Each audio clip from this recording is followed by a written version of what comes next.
Welcome to the Ice Guys, presented by National Hockey Now. It is Friday, October the 14th. Ian Cameron and Alex P. Smith with you, ready to break down the Friday NHL card. And I'm doing my Chris Collinsworth impression from several weeks ago when he went through that. That was that Dallas-Tampa Bay. It was the first Sunday night NFL game of the season, and he sounded like shit. And boy, do I sound like it right now as well. Battling through some throat issues today. The voice is just shot, but we'll get you through this Friday show. Thankfully, it's not a Thursday or Saturday or Tuesday sized card. Right. We only have 4 games, of course, on this Friday slate, so we'll get to those in just a second. Briefly, we'll talk about last night, rapid fire fashion. Buffalo Sabres, nice win, workmanlike, solid, very good defensively. And Craig Anderson, turn back time for him. Very, very solid in net for Buffalo, leading them to a 4-1 victory over the Ottawa Senators. Very disappointing for me. We didn't have a few more goals. As growing up as a Sabre fan, I was happy to see Buffalo win, but was hoping for a few more goals as I really liked that over. It fell short, but look, give credit to both teams defensively, and both goalies, Forsberg and Anderson, played pretty well in that game. Toronto with a bounce back against Washington. Not pretty, not easy. But they got the job done and deserved to win, too. They heavily outshot Washington. And, Alex, there's issues right now with this Washington team for sure. Yeah. They look every bit like that team that we were worried about coming into the year. Lack of foot. I don't find, Alex, that they are as fast as they've been in years past. I'm seeing them lose puck battles. I'm seeing them lose foot race wars for loose pucks all over the ice, taking a lot of penalties. That was another issue for them last night, and it really hurt them in the third period. There's issues with Washington. And look, actually, I think one of the shockingly best parts about their game last night was the play of Charlie Lindgren. Believe it or not, without him, it could have been a lot worse for Washington. We saw Kemper struggle going from Colorado's blue line to Washington's in that first start he had against Boston. So, Alex, Washington looks like they've got some problems to fix right now. Yeah, absolutely. And you know, it's interesting because, you know, obviously everybody's looking at Ovechkin and getting the record. He's 21 goals short of tying Gordie Howe and getting the second place in the all-time goals list. The way this team is built, can he get 25, 30 goals? I mean, this is a guy who had been putting up 50 goals year after year after year. Now you wonder, you know, he's fine, but the rest of the team around him is not good at all right now. They're not in good form. They're playing as if they're a dead dog team in the middle of the season, and it's game 2. That's a really bad sign. And like I said, they're an older team. They just seem sore foot, losing puck battles, not passing the puck cleanly as well, something I mentioned the other day. There's going to be a lot of question marks now in Washington, and obviously you're not going to trade Ovechkin. But at the same time, it's like, you know, what do you do with this franchise? Because they don't have that much depth in Hershey. And it's not like they really, you know, they've kind of been a win now team for a long time, so they don't have a lot of things built up. A rebuild in 2 or 3 years would have to take a good while, honestly, with this team. So they got to get things rolling in the right direction sooner than later. Otherwise, it can get really ugly in the nation's capital. It definitely could, and an 0-2 start for Alex Ovechkin and the Washington Capitals. How about the Philadelphia Flyers? I've got them to be the worst team in the NHL, and well, for one night they made me look bad. With a nice win over New Jersey. But I watched that game. I had a ticket on the Devils. I laid the price with them on the road, knowing, hey, this is a flighty Devils team. I just thought Philly was that bad. Man, was that a comedy of errors for New Jersey defensively. Oh, my goodness, the turnovers, just the lack of proper coverage, losing forwards getting free and getting able to just have too much space, time and space in the offensive zone. Blackwood had a terrible rebound on one goal that resulted in one of the Philadelphia goals. So questions with him once again in net. What else is new? Very, very disappointing first game from New Jersey there. Yeah, and, you know, I mean, I'm not reading too much. Like I said, I wasn't going to read too much into really anything that happened with this game as far as wins and losses. These are 2 bad teams. The New Jersey's got more potential upside for this season, but you know, that was just a rough start. And the reason why I don't like New Jersey as much as some people do is because they can turn in efforts like they did last night. You know, Flyers, okay, they get a win. You know, sometimes a blind squirrel finds a nut. A broken clock is right twice a day. That's pretty much how I look at it. This is still a pretty bad Flyers team. And, you know, sometimes with these really bad teams, and we'll talk about another one later, you know, you want to look to maybe not instantly fade them the next game, but when you see these top, these bottom tier teams get their wins, they're not going to string them together 2, 3, 4 games in a row too often. So that's something to keep an eye on when we're talking about the Coyotes and Blackhawks and Flyers of the world. Yeah, no doubt. And the other games last night that we saw Dallas 4-1. We both liked Dallas last night. We figured situationally, and believe it or not, we have another situation involving one of those teams that played over in Prague taking place tonight. We'll get to that. But yeah, Dallas 4-1. They jumped on Nashville early 2-0. What a first impression for Mason Marchment with his new team. Fantastic performance from him. And he was a great signing and addition for the Dallas Stars. And, nights where Ben and Sagan are quiet, you're going to have a guy like Mason Marchment there. Pavelski chipped in with a goal. What else is new? You got some opportunity to be a decent offensive team here with Dallas, with Hintz and Pavelski and Robertson. You now add Marchment. So a nice performance there from the Stars. We saw Vegas shut out Chicago 1-0. I got to give Stalock credit. He hung in there. Only gave up one goal, but again, Chicago gets shut down by the Golden Knights, who looked excellent defensively. They really did not give Chicago a whole lot. Logan Thompson gets the shutout for the Golden Knights, and we're finding out Thompson, pretty capable goalie. I think he's had a nice start to the year. Last year, he played pretty well. Seattle beating LA 4-1. That was been disappointing that LA starts 0-2. They had that very disappointing loss in the final minute against Vegas with the giveaway. And then last night, down by 2 goals on home ice, staring at an 0-2 start to the year, there was no push from them. I mean, it was really, really disheartening if I'm a Kings fan, seeing the way that game transpired last night. But give Seattle credit. What a bounce back from them after coughing it up against Anaheim to come back on a back-to-back on the road and get the job done against the Kings. A very good performance. They're going to be able to score goals this year, Seattle. We're finding that out. Burakovsky and Bjorkstrand have helped that offense. Matty Beniers, hits the score sheet again last night. Didn't score a goal, but got a point in the game. I mean, this is going to be a better offensive team. We saw Calgary take care of Colorado 5-3. There was a reason why Calgary was favored over the Stanley Cup champs last night. Definitely a spot and situational advantage for them, and they took advantage of it with the 5-3 win. And even when Colorado played pretty much a horrible game by their standards, there they are. They're still in the third period, making a push, making it interesting, and trying the empty net down by 2 goals, but they end up losing 5-3. And maybe the performance of the night has to go to the New York Rangers against the Minnesota Wild, a 7-3. Now, in the first period, if you watched that game, which I did quite a bit, and I know Alex did, Shesterkin had to make a bunch of good saves. I mean, Minnesota really did have their chances early, but the difference is Minnesota didn't finish their chances. New York, when they got them, they did finish their chances. That was the difference. That's why they got the early lead. Minnesota had a golden opportunity with an extended 5-on-3, and they could not capitalize on it. And right when that happened, I'm like, they probably lost their chance to get back into the game. And sure enough, Rangers pull away, add to the lead, and they end up winning 7-3. Man, do they look good. Offensively, defensively, the power play looks awesome. The special teams looks good. Shesterkin picking up where he left off last year. Nothing not to like about the New York Rangers so far through the first 2 games of the season. Kreider's advantage. Ed Kakko has come to life. He scores last night playing on that top line, taking advantage of an opportunity.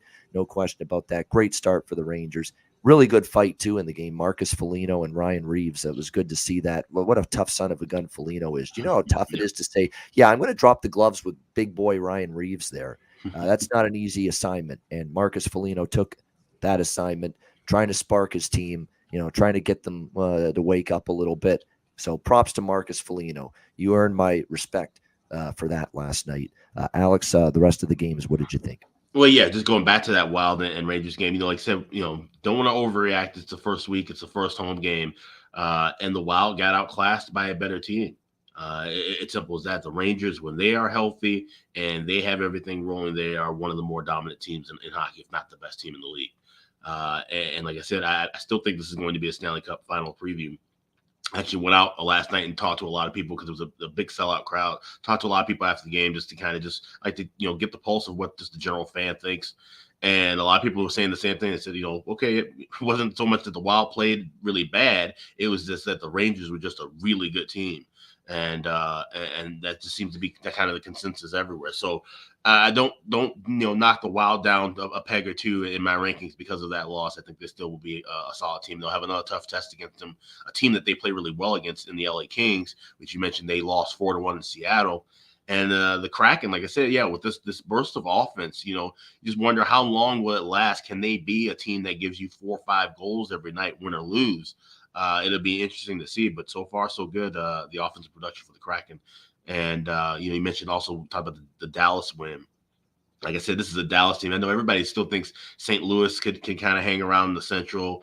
The people who are, kind of up and down with Nashville. But I think Dallas is definitely firmly in that top 3 right there with Minnesota and Colorado in the Central Division.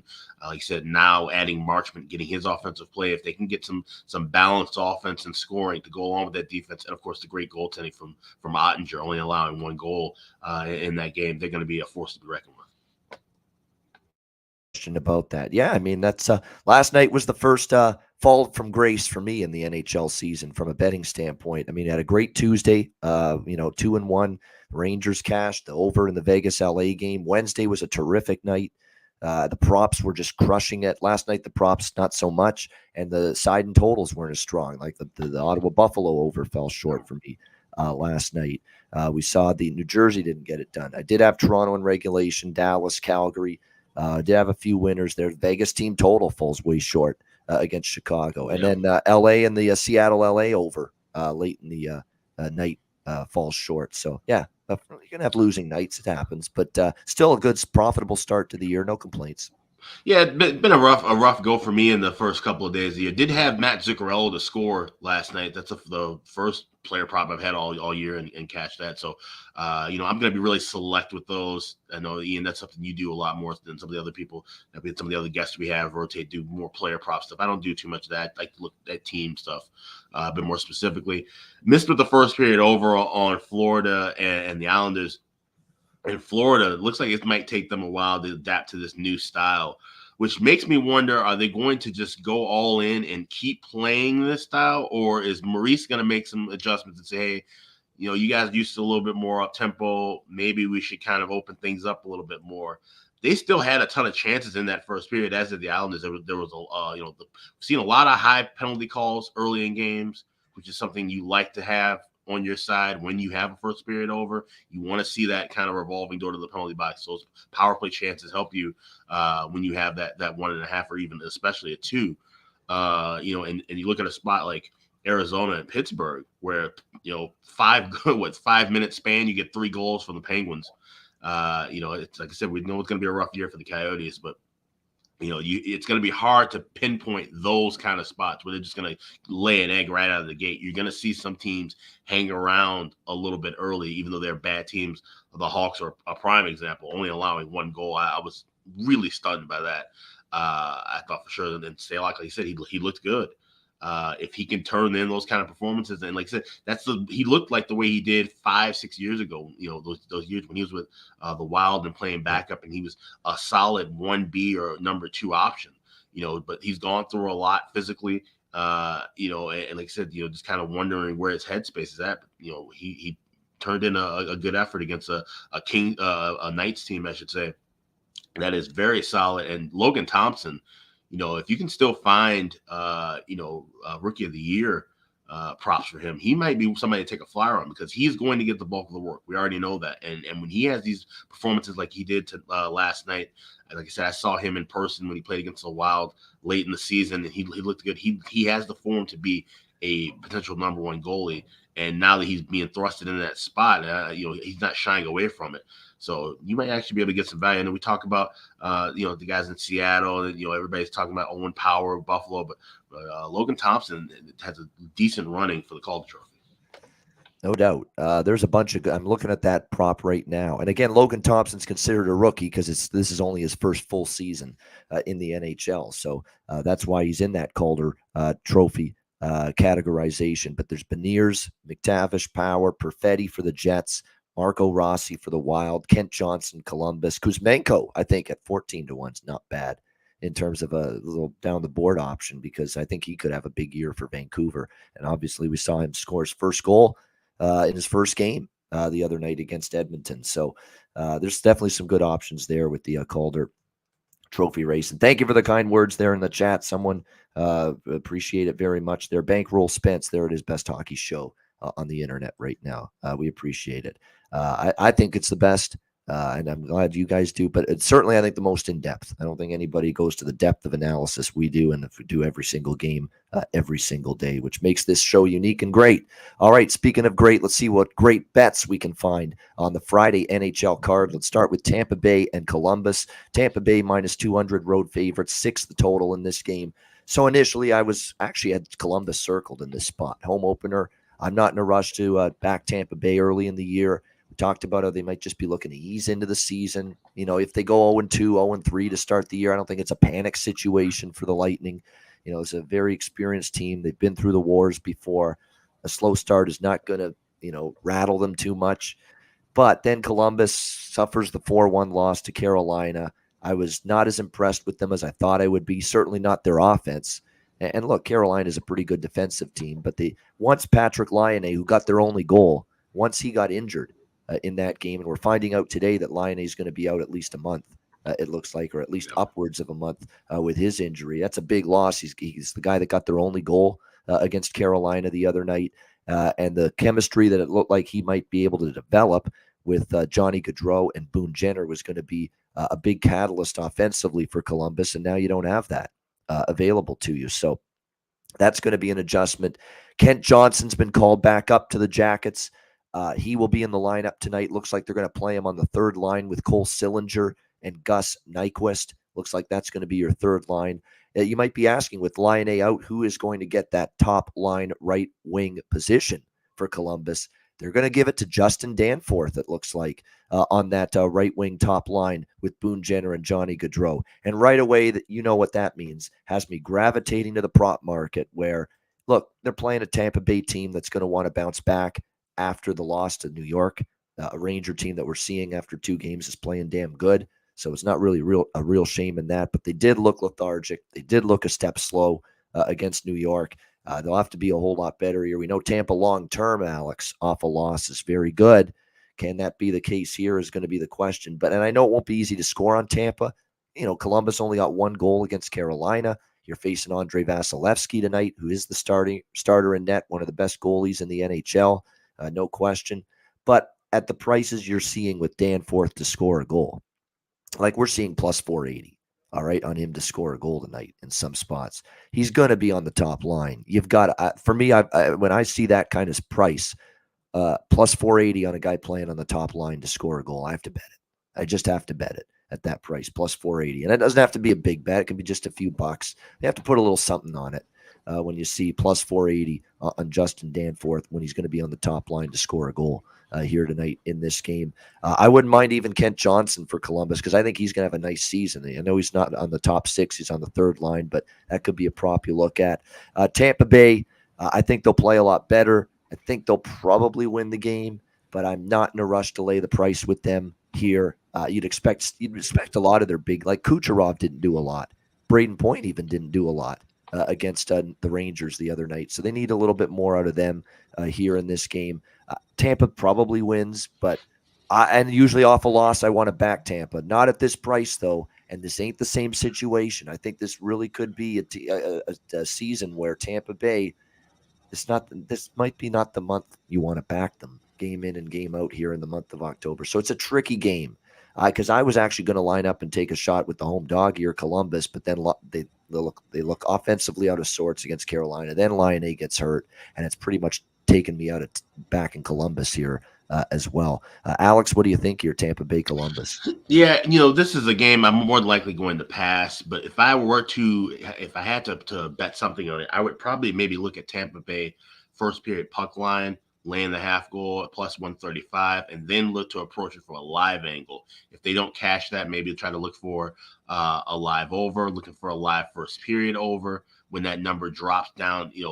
We always talk about trying to get the best of a 1.5 in that minus 130 to a plus range. Sometimes if you see a team that's, kind of playing it really low and slow, you get lucky with a plus 150, and then it hits that half goal mark, and then you're laying a 140 or 150 there as well. So just only need 1 goal late in the period. If you're seeing, it's kind of scoreless, teams just aren't really, taking a lot of chances of being conservative in that first 10 minutes. Things might open up in that second. You kind of split the period into 10-minute intervals. We see a lot of people do that with the yes, no prop on the first 10-minute goals.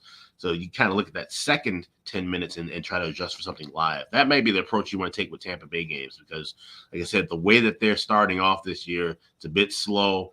And we're not seeing that offensive rush that we've seen from Tampa Bay in years past. So that's the thing. Also, when you're looking at a third string goalie, which Columbus is, we're going with Tarasov again in net, you want to see the form that he's at. He looked really good in the first period against Carolina in that first game. So maybe he's one of those guys that starts off hot, and then as he wears down and teams kind of, adjust and can kind of pick him apart later on during the game. Once again, that leads to some possible live betting advantages for next to score. Depending on how, and Tampa Bay is one of the best teams in the league when it comes to adjusting in game. So definitely screams live spot for me, but as of right now, I got nothing. Yeah, I think it's more of a prop game for me. Take a shot with a couple for Tampa Bay. Nick Paul is of interest to me here for them. And like I said, Danforth on the top line, plus 480 to score a goal. I mean, I've just got to bet that.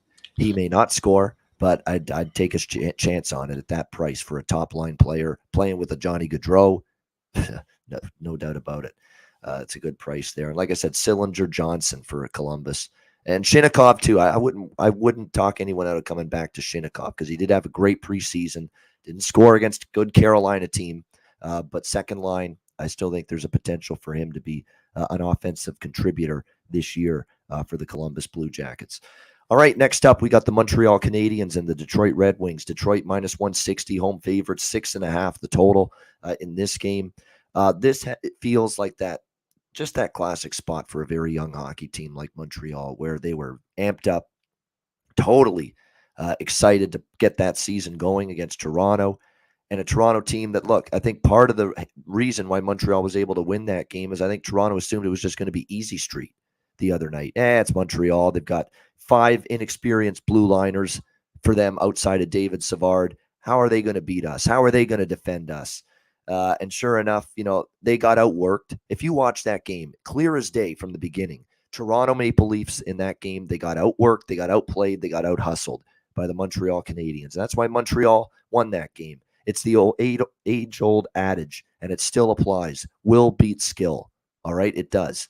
And Montreal had more will in them on Wednesday night than Toronto did. And that was the difference. Plus, Toronto with terrible puck management, turnovers, just gaffes, including the game-winning goal where Jake Muzzin throws it right up the middle of the ice in his own zone with 20 seconds left. I mean, just nonsensical, horrible mistakes with the puck you just can't have happen. And Montreal was able to capitalize on it. Montreal, though, give Cole Caulfield 2 goals in that game. They're going to be able to score, especially if you don't manage the puck. And I'm telling you right now, the Detroit Red Wings found that out.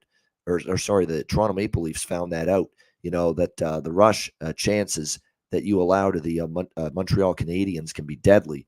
Let's see if Detroit maybe picks up on that. I'm sure Derek Lalonde, who I think is a great hire for Detroit, their new head coach, a John Cooper disciple, assistant with him for years, comes from a winning culture. I think you're going to see him really drill that into his team's heads going into tonight. Don't turn the puck over against Montreal because they can still capitalize on it.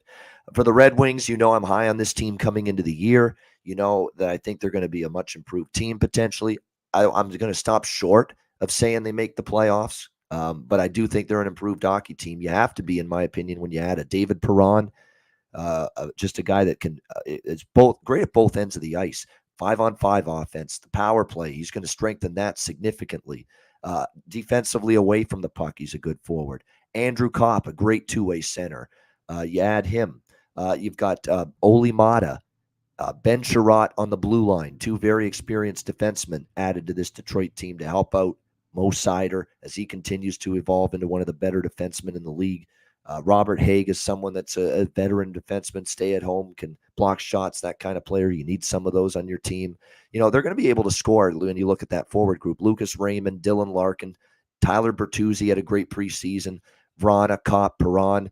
I don't mind sprinkling on all of those guys in the Detroit top 6 to find the back of the net tonight. I'm still not sold on the Montreal blue line. I know they won against Toronto, but you're talking about a blue line that coming into the year, you've got Caden Gooley, Arbor Jacki, Chris Weidman, Jordan Harris, Johnny Kovacevic. And with Mike Matheson out long term, that's going to be a Montreal defense that's going to have their growing pains, clearly. And, they survived Toronto, but Toronto gifted them so many of their goals.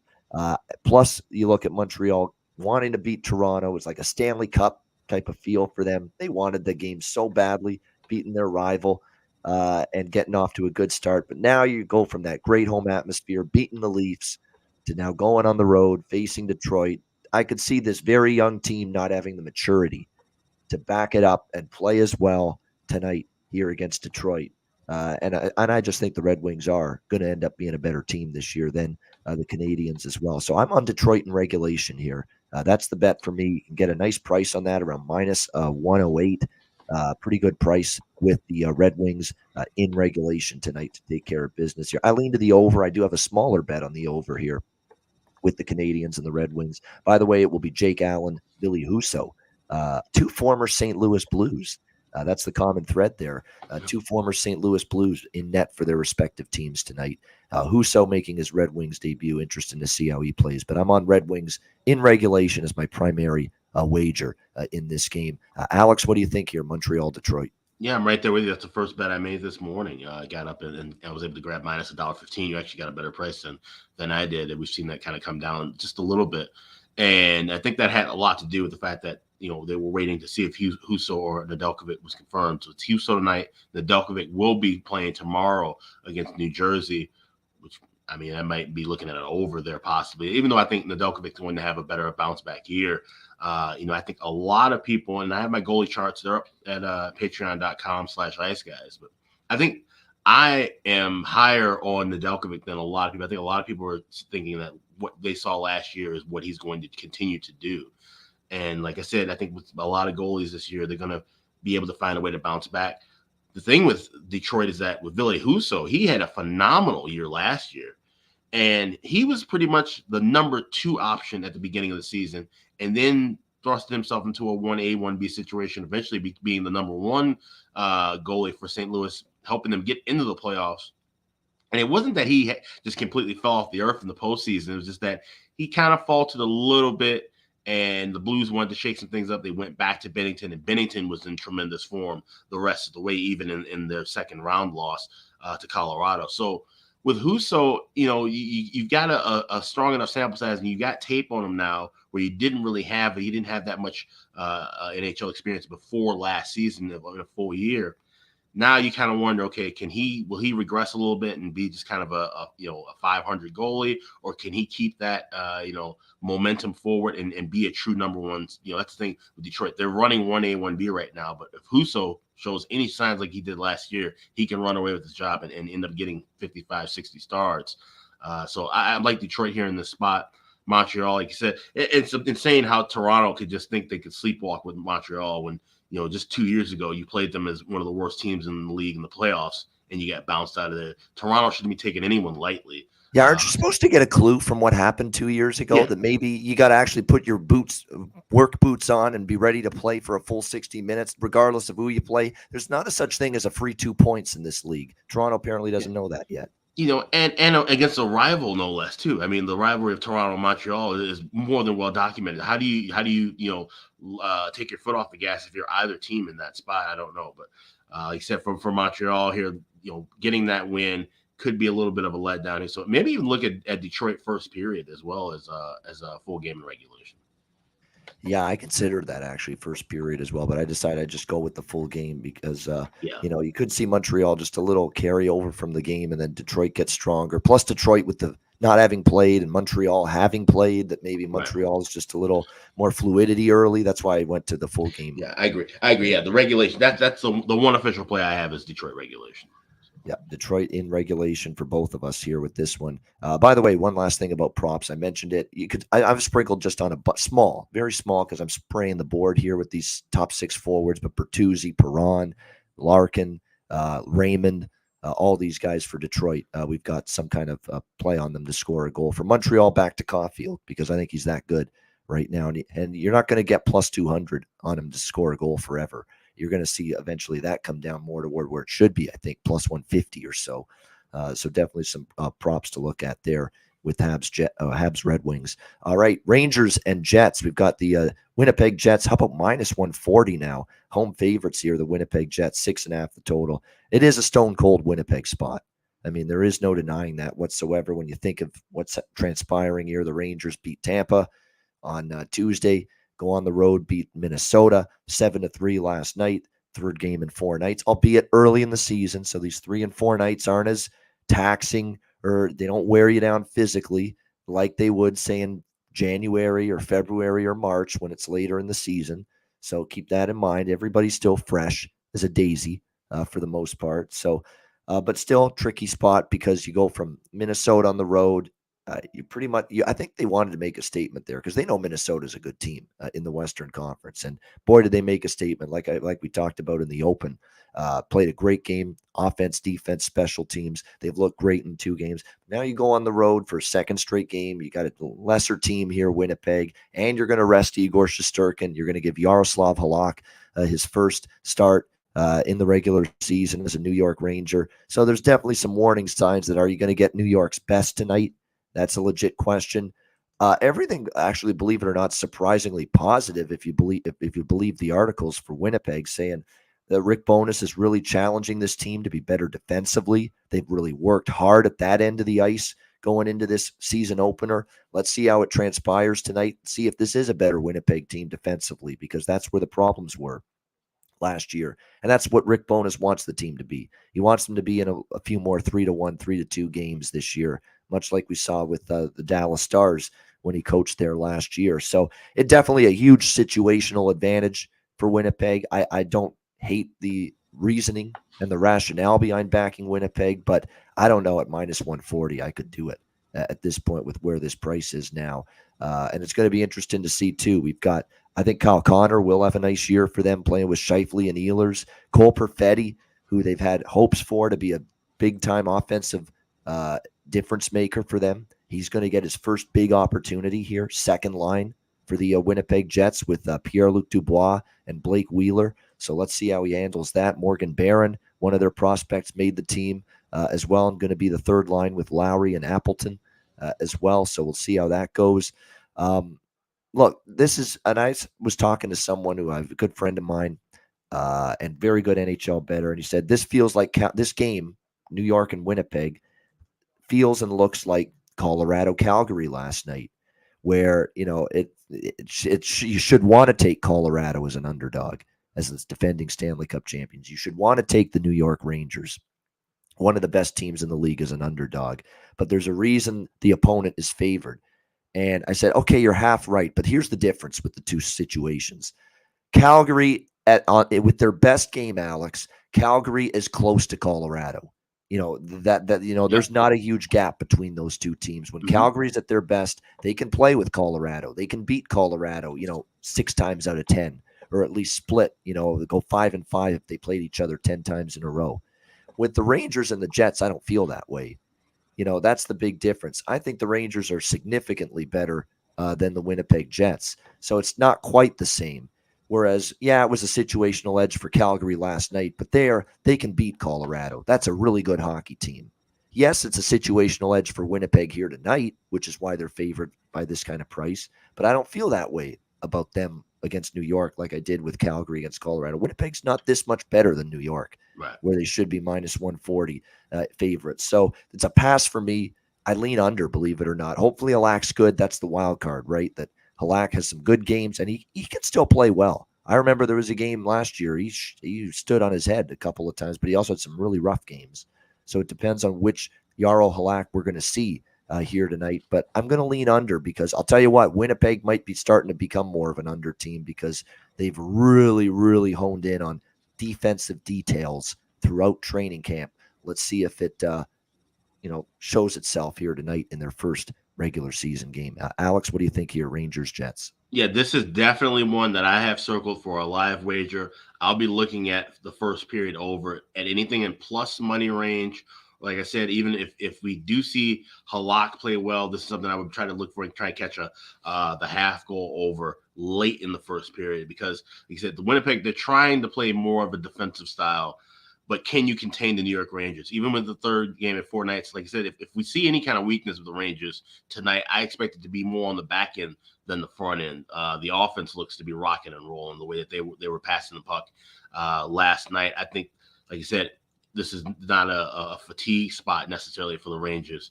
I think they will still be able to get their offense rolling. And like I said, Winnipeg is not on the same defensive plateau as the Minnesota Wild. The Minnesota Wild are usually a very responsible defensive team, but they got caught looking quite silly at times against the Rangers. So if the Jets, they're trying to implement a new system, but if they don't have it down pat right away, and as good as Hellebuck is, we could see them maybe give up a goal or two early in this contest. So, 6.5, yeah, definitely can't touch the full game over. But I would look to get, like I said, plus money or even a half goal. So something late, something definitely after the 15-minute mark. If we have no scoring, I'll be looking for a first period over with the Rangers and Jets. To answer Cheshire Cat's question, I might actually have a couple bucks on the under. It's nothing significant. It wouldn't be like an official play status type of bet, but I might put a couple bucks on under 6.5. It is 6.5. And like I say, if we're going to buy, I'm going to buy in a little bit to Winnipeg wants to play a little bit better defensively, not be trading chances like they did last season. And that's definitely something that Rick Bowness has been echoing throughout training camps. As far as props go, really, there's not a huge game for me with player props. I have one on each team that I really like. I have Kakko again for the Rangers because he's still undervalued, believe it or not, for a top-line player. I mean, plus 335. I mean, really, to score a goal and he's on the top line and playing with DJ Zibanejad, and Kreider. I mean, to me, that's tough to pass up that kind of price. And I might look at a Cole Perfetti for Winnipeg, someone that I think he's finally got his chance. He's on the second line. He's going to get opportunity. He is a skilled offensive player. And Cole Perfetti to score a goal tonight at plus 360 is the price you can find with that. And he's going to get the second line tonight with Pierre-Luc Dubois and Blake Wheeler for the Jets. So those are two players I would look at for props when it comes to that game. All right, the final game now on this Friday NHL slate, Carolina Hurricanes, San Jose Sharks. Carolina minus 200 road favorites here, 6 the total in this game. We saw it yesterday play out to perfection. We're worried about Nashville coming back from the Czech Republic for that first home game. We're worried about San Jose, or at least I am as well tonight. First home game back from the Czech Republic. And even though they play a day later, a little bit more time, obviously, for San Jose compared to Nashville, but they also have more travel going back from the Czech Republic all the way to the West Coast there in the Bay Area in San Jose. Regardless, even with the extra day, it's still a tricky spot for San Jose returning home for this first game. Carolina, clearly the better team in a good spot. I think they could take it to San Jose in this game. The one little nagging concern is Carolina's actually had a tough time in San Jose. Believe it or not, it's been a really, really tough, bizarre, and strange, and quite frankly, rough series history for the Hurricanes in San Jose. But I'm going to look past that for tonight. Maybe it's just a place that they struggle in, but there is no question about it. The Hurricanes are in a much better situation here than San Jose. We saw Nashville. It looked like they were stuck in mud, last night against Dallas. They really didn't have a whole lot going. They had a bad start. They never recovered from it. I think it could be that same way for San Jose. And I stick to my guns here that San Jose is going to be one of the worst teams in the NHL and maybe the worst team in the West this year. Timo Meier, Tomas Hertl, and Logan Couture. If you don't get consistent offense from anybody outside of those guys, you're going to have a tough time finding the back of the net with what you've got on the third and the fourth line, which isn't much. And then the blue line this year, I mean, you got Erik Karlsson not getting any younger or better. Matt Benning's been bounced around. Seamek, Jacob Magna, Marc-Edouard Vlasic finally had a decline last year. As great a defenseman and shutdown defenseman as he's been, it's not probably the best days are a little bit behind him. And then you've got two goalies with Reimer and Kakkonen. It's going to be Reimer tonight for San Jose, facing one of his former teams, I should point out. But, Reimer and net, who's just at this stage, I don't think a number one goalie that we trust every single day. So I like Carolina here, and I'm actually going to double up with Carolina in terms of split this up between first period puck line, -0.5, plus 140, first period puck line, and also Carolina in regulation at minus 128 is what I was able to get with that. So I think it's a nice little split bet. Something I considered doing with Dallas last night, but I didn't. Now, it didn't matter because they won the game anyway. But you saw in the first period, that was really where they jumped on Nashville. I could see Carolina doing the same thing here against San Jose. Get on that Sharks team early, get a lead, and then end up getting the victory after that. And from a prop standpoint, back to the well with our guy, Seth Jarvis, you know who, scored in the first game against Columbus, plus 265 to score a goal tonight. And we're going to once again do it Presidents of the USA style, move into the country, gonna meet me a Marty Necas. Martin Necas scored as well against Columbus, and plus 325 for him to score a goal tonight. I think that's worth a look as well. And he is going to get opportunity playing on that second line for the second straight game with Svechnikov and Kotkaniemi for the Carolina Hurricanes. So there you have it, a few props, and Carolina first period puck line and in regulation full game. Alex, Carolina, San Jose, what do you like?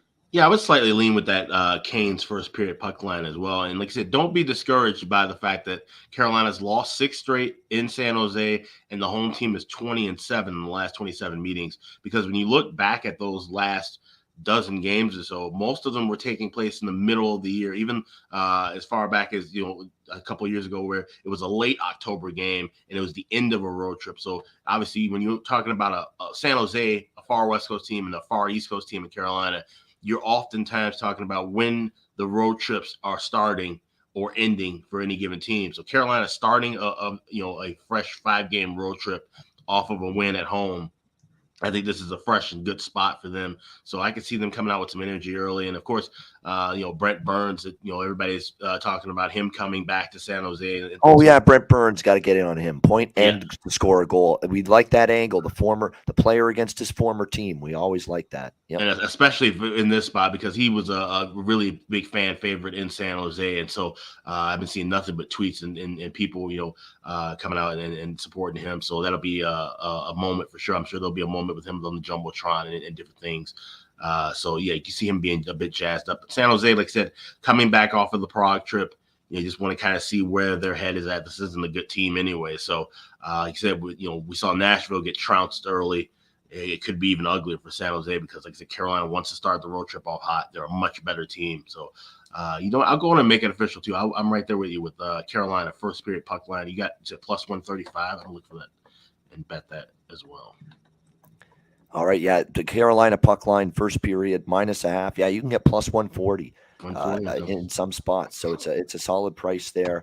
I'm on that as well as Carolina in regulation minus 128. Hey, it's set up on a silver platter for Carolina here. They're the better of these two teams. That they're in the better situation and better spot to finally snap that losing streak in San Jose.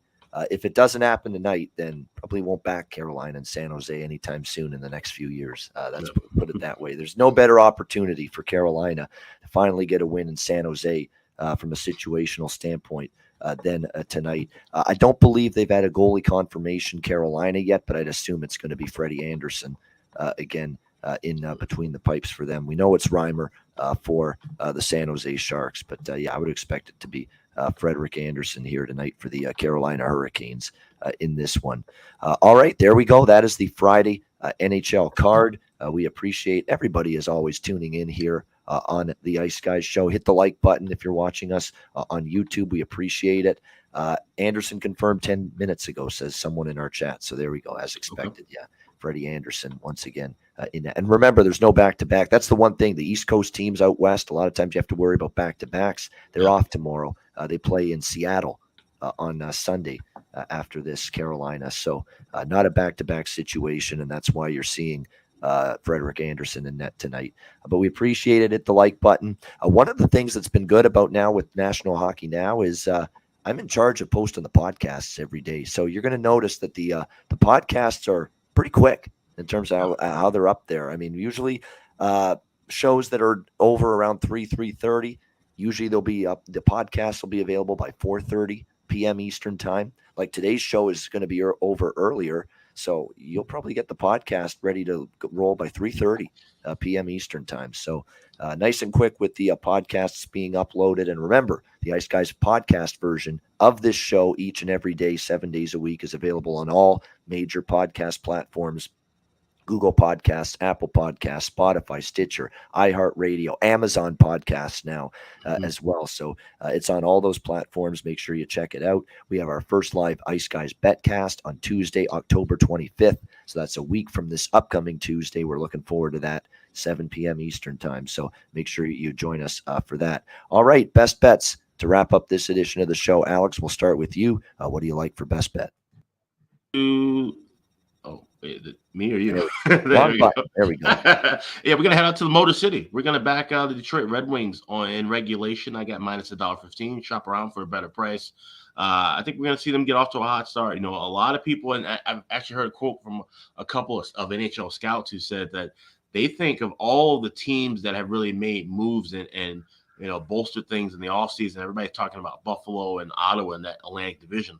There's a lot of people who think that Detroit has done not so many big name moves, but enough moves to put together the right pieces, which that's crucial. Obviously, you don't always need big names, but they play as a full team unit, and obviously have a good goalie like Billy Husso, who's probably one of the better goalies they've had in quite some time in Detroit. They should be able to take care of business here against a lowly Montreal team. So let's go with the Red Wings in regulation minus $1.15 is my best bet. All right, Detroit in regulation against Montreal, best bet for Alex P. Smith. Mine is going to be Carolina in regulation, minus 128 against San Jose. Again, we took advantage of this situation last night against Nashville, and we're going to try to take advantage of this same situation tonight against San Jose. The first game back from the from the Czech Republic. Carolina, the better team anyway. Carolina to get the job done here in regulation, minus 128 against San Jose. That'll be my best bet for this Friday NHL slate. All right, that'll wrap up this edition of the Ice Guys, and we'll give the voice a rest for a little bit, get some lozenges and some water in my system, and tea, lemon tea, all kinds of stuff. We'll try to make sure we got this voice at least a little bit better for tomorrow. And speaking of tomorrow, make sure you join us. It is a huge card tomorrow. Yes. We are looking forward to it. 14 games. I think we're going to do away with the recap segment tomorrow. We'll just get right into the Saturday card tomorrow, because it is a big one. We've got 14 games on tap for Saturday in the NHL. So it is a huge card. We're looking forward to breaking it down. Our first huge Saturday slate of the season. Just that excitement level, that bolt of electricity through your veins when you've got that first Saturday slate, Alex, to look forward to. And it'll be fun tomorrow breaking that down. Yeah, absolutely. I mean, like I said, now we got these huge cards on the Saturdays, and it's a lot of fun. And random side note, too, involving that, if for those of you who have Bet Online accounts, there's a free pick'em contest where you can pick all 15 sides and a couple of the totals for tomorrow. And they're giving away a total of $10,000 in prizes. First place gets $500. So it's something I jumped in for, just a little fun kind of thing. So it's something, if you're watching the show tomorrow, you have a BOL account, maybe look through that, and we can kind of help you along with the big card tomorrow. Yeah, no question. Definitely give that check that out and give that a look for sure.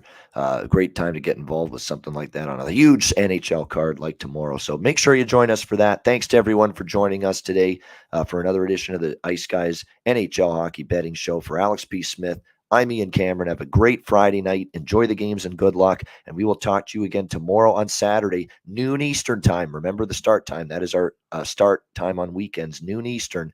We will be with you tomorrow on Saturday to break down the huge Saturday NHL card. Make sure you join us for that Saturday, noon Eastern, for another edition of the Ice Guys presented by National Hockey Now.